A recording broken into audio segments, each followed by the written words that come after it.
سلوا التاريخ كم مجدا سطرنا على صفحاته وبه تغنى. بیولوژی علوم ساینسی همش بالای بیشتر شیخ صاحب گفت که فرض کفایی است. در مقدمه ابن عابدین شامی ذکر است که علم الطب فرض است، فرض، ولیکن گفته فرض کفایی است. بازوجه دیگه علوم هم گفته علم نجاری فرض است.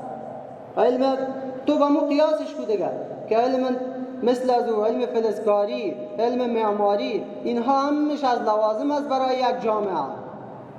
این همش از جمله فرایض است و در یک منطقه اگر یک دکتر نباشه، یک انجینر نباشه، یک فلزکار نباشه، یا مثل یک نجار نباشه، یک معمار نباشه که خانه را آباد بکنه، باز در این جامعه فرض عین میگرده. فرض عین وقتی یک جنازه میشه ما شما دل جمع میگیم برو از قریه یکی رفت، فرض کفایی است، از گردن همه ما ساقط است.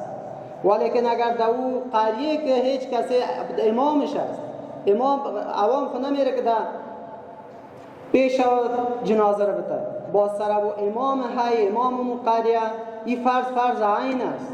بالا امام قریه فرض عین می باشه که در نماز جنازه حضور بیابد. و همچنان همی رقم علم الطب هم همی رقم در یک جامعه که دکتر نباشه، موتور یک مریضی پیش میشه و مریضی رو کجا ببریم؟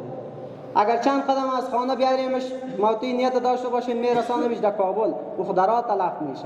سابقی را